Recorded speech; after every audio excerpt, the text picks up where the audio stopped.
Mohon maaf sebelumnya, apakah ini sudah di screen record ya? Oh, aman. Aman.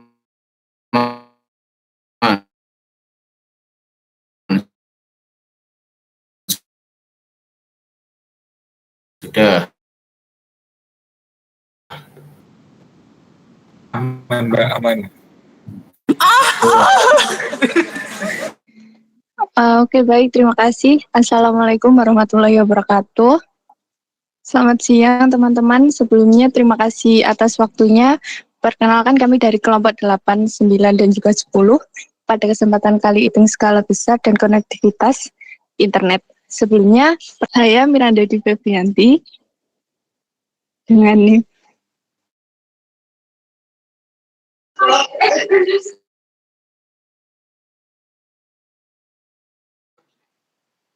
Saya Miranda Dwi Febrianti dengan NIM 042.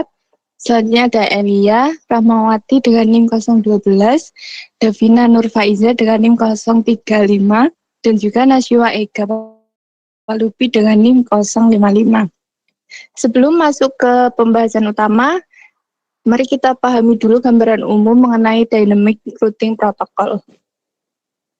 Pada slide ini bisa kita lihat bahwa Dynamic Routing Protocol sendiri terbagi menjadi dua jenis utama. Yang pertama adalah Interior Gateway Protocol atau IGP, yaitu protokol routing yang digunakan di dalam satu autonomous system atau jaringan internal. Yang dimana IGP tersebut terbagi lagi menjadi dua jenis, yakni Distance Vector dan Link State. Distance Vector merupakan jenis routing protokol yang melakukan pemilihan jalur routing berdasarkan jarak dari router ke tujuan atau hop count. Contoh distance vector adalah RIP dan AIGRP. Sementara link state adalah jenis routing protokol yang melakukan pemilihan jalur berdasarkan kondisi link. Contoh link state sendiri adalah OSPF dan is-to-is. Sedangkan yang kedua adalah Exterior Gateway Protocol atau AGP.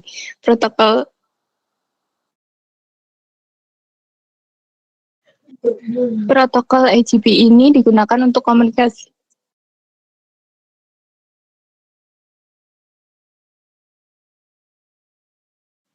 AGP ini merupakan protokol yang digunakan dengan besar atau antar ISP. Contoh protokolnya adalah BGP. Jadi secara sederhana AGP itu mengatur routing dalam negeri, sementara AGP mengatur routing antar negara. Next.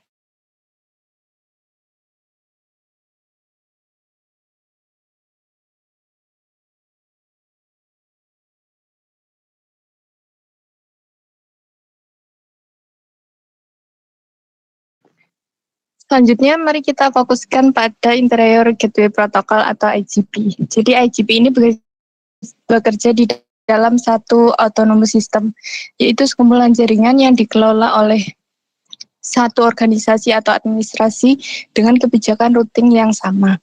Protokol ini membantu router untuk bisa saling bertukar informasi sehingga rute pengiriman data bisa lebih optimal di dalam jaringan internal. Beberapa contoh protokol yang termasuk dalam IGP adalah RIP, AIGRP, OSPF, dan is-to-is yang nanti akan dijelaskan lebih detail oleh teman saya berikutnya. Lalu ada beberapa jenis protokol dari gateway interior ini. Yang pertama adalah Routing Information Protocol atau yang biasa disebut RIP. RIP ini adalah salah satu standar IGP tertua dengan menggunakan algoritma routing vektor jarak. RIP ini dikenal karena kesederhanaannya dan kemudahan konfigurasinya. Lalu untuk menentukan jalur terbaik pada RIP berdasarkan jumlah hop, dengan maksimum 15 hop dianggap valid. Dan protokol ini paling efektif pada jaringan yang lebih kecil karena keterbatasan skalabilitas dan lalu lintas jaringan yang lebih tinggi. Lalu jenis protokol yang kedua ada Open Shortest Path First atau OSPF. OSPF ini adalah IGP yang lebih canggih, yang menggunakan algoritma routing link state. OSPF ini menawarkan skalabilitas dan efisiensi yang lebih tinggi dibandingkan RIP, sehingga cocok untuk jaringan yang lebih besar. OSPF juga menghitung jalur terpendek menggunakan algoritma Dijkstra, sehingga memungkinkan topologi jaringan yang lebih kompleks. Kemampuan OSPF untuk mendukung classless interdomain routing atau CIDR dan konvergensinya yang lebih cepat merupakan keunggulan utamanya.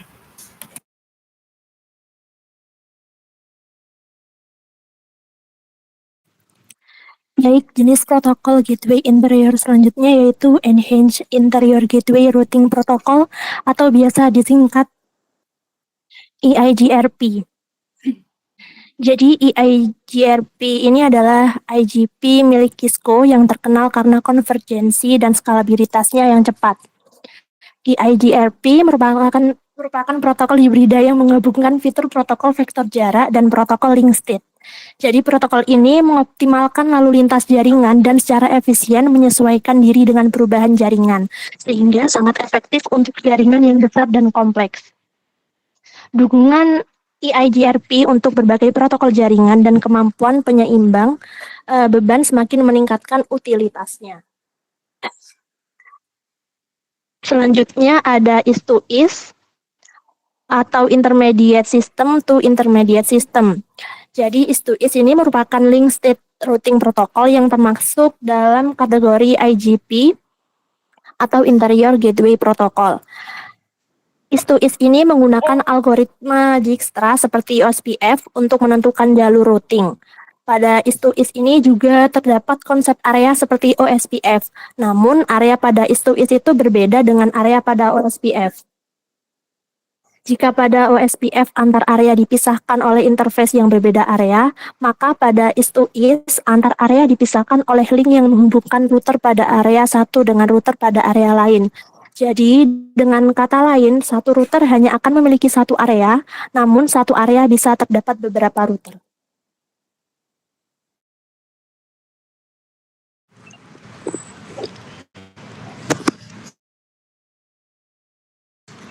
Jadi bisa disimpulkan bahwa Interior Gateway Protocol atau IGP adalah protokol routing yang digunakan dalam satu autonomous system untuk menentukan jalur terbaik pengiriman data. Setiap jenis IGP memiliki karakteristik yang berbeda. Yang pertama dari RIP, itu dia RIP sederhana namun terbatas pada 15 HOP. Lalu yang kedua ada AEGRP. Dia memiliki karakteristik yaitu cepat dengan dukungan jalur cadangan tetapi hanya untuk khusus Cisco. Berikutnya karakteristik yang ketiga yaitu OSPF. Dia berskala besar dengan sistem area dan algoritma Dijkstra. Dan yang terakhir yaitu is-to-is yang memiliki karakteristik seperti OSPF namun lebih kompleks dan banyak dipakai di jaringan backbone. Kemudian, untuk pemilihan IGP, sebaiknya disesuaikan dengan kebutuhan, skala, serta kompleksitas jaringan yang dibangun. Baik, itu tadi presentasi dari kelompok 8. Selanjutnya, untuk pemaparan mengenai Exterior Gateway Protocol akan dilanjutkan oleh kelompok 9 dan juga kelompok 10. Baik, untuk selanjutnya kelompok 9 akan mempresentasikan tentang protokol routing eksternal dan border gateway protokol. Anggota kami ada Muhammad Abdul Rashid dengan NIM 2205097453. Kemudian ada saya Suci Wahyuni Adat dengan nomor NIM 2205097468. Dan ada Cahya Dwi Rahmawati dengan NIM 2205097447. Dan langsung saja akan dipresentasikan oleh rekan saya Cahya. Untuk yang pertama, routing protokol adalah proses pengarahan atau pengiriman data dari satu titik ke titik lain dalam jaringan komputer atau internet. Ini melibatkan pemilihan jalur terbaik untuk mentransmisikan paket data dari sumber ke tujuan berdasarkan sejumlah faktor seperti jarak, kecepatan, dan kondisi jaringan. Cara kerja router atau membangun dan memelihara tabel router. Yang kedua, menentukan jalur optimal, dan ketiga, berdasarkan dengan perubahan.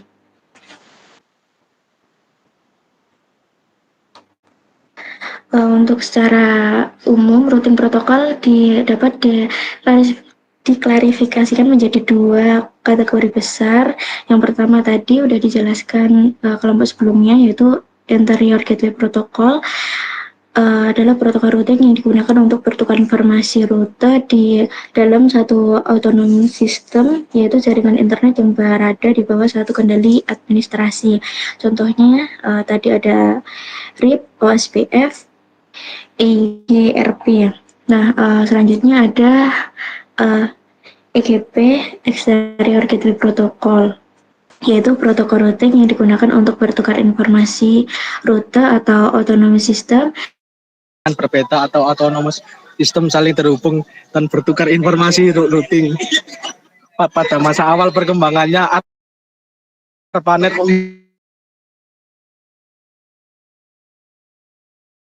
menuju internet modern standar agar komunikasi antar jaringan independen bisa berjalan secara konsisten.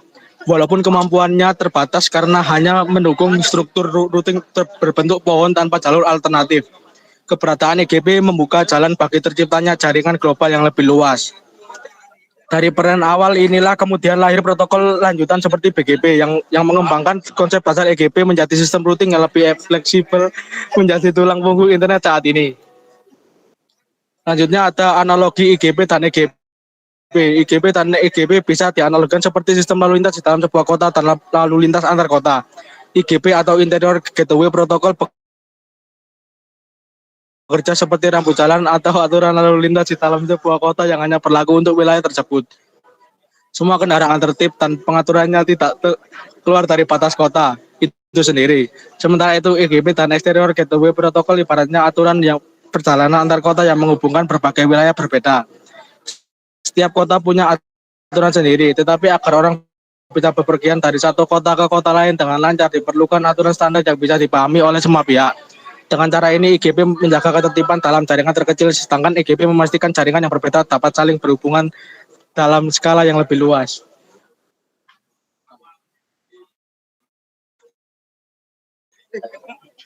Kesimpulannya, EGP merupakan protokol routing awal yang berperan penting dalam menghubungkan berbagai autonomous system pada awal perkembangan internet. Ia menggunakan pendekatan patch vector untuk bertukar informasi rute, namun masih terbatas pada struktur pohon sehingga kurang fleksibel dalam menghadapi pertumbuhan jaringan global. Dari keterbatasan inilah lahir BGP sebagai penerus yang lebih canggih dengan konsep utama seperti autonomous system, multi-homing, dan patch vector yang membuat internet modern dapat berfungsi stabil dan terkoordinasi. Perbedaan peran antara IGP dan EGP juga menunjukkan bahwa routing tidak hanya diperlukan di dalam sebuah jaringan tetapi juga antar jaringan yang lebih luas. Secara keseluruhan, EGP menjadi fondasi awal yang membuka jalan bagi terciptanya sistem routing global yang kita gunakan hingga sekarang. Sekian, terima kasih presentasi dari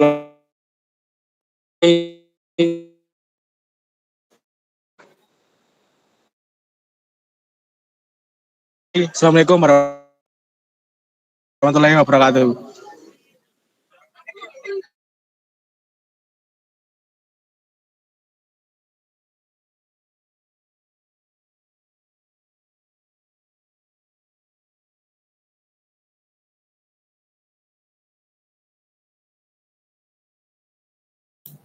Baik, untuk presentasi kelompok 8, 9, 10 sudah selesai. Bagi teman-teman yang ingin berdiskusi dan bertanya, silakan. Kita buka berapa pertanyaan? Ayo Riz, berapa Riz? Untuk pertanyaannya maksimal 3 ya, kita buka. 3. Oke, boleh lah. Monggo, siapa Nelani? Baik, sebelumnya terima kasih untuk kelompok 8, 9, 10 yang sudah melakukan presentasi. Di sini saya Nelani Sampatia Zulatifah dengan NIM 22407 Di sini saya izin bertanya pada kelompok 8. Pertanyaannya adalah bagaimana cara kerja algoritma link state seperti OSPF itu dalam menentukan jalur terbaik di jaringan besar. Jaringan besar ini contohnya seperti internet. Dan apa sih yang membedakan dengan algoritma distant vector? Terima kasih.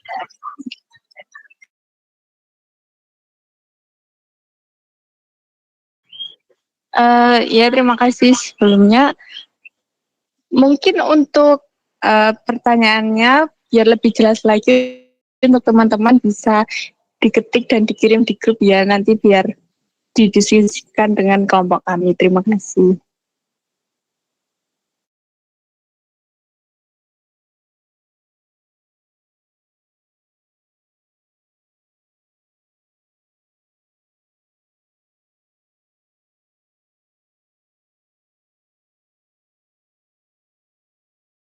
Baik, yang mau bertanya lagi silahkan. 2 pertanyaan lagi. 2 orang.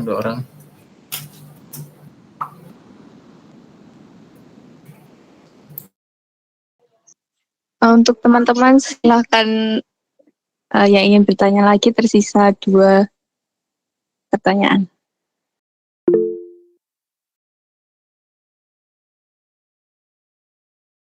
Oke, persilakan Mas Rizky. Baik, terima kasih Mas. Izin bertanya tentang Router Gateway Protocol. Bagaimana sih Mas BGP ini menangani pertumbuhan tabel routing global yang semakin besar? Apakah ada risiko keterbatasan perangkat keras router di masa depan? Nah, itu aja. Terima kasih.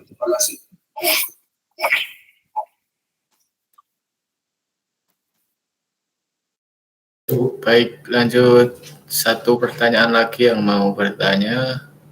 Ayo, angkat tangan. Baik, sembari sambil menunggu pertanyaan terakhir, bisa dijawab untuk kelompok yang ditanyakan tadi.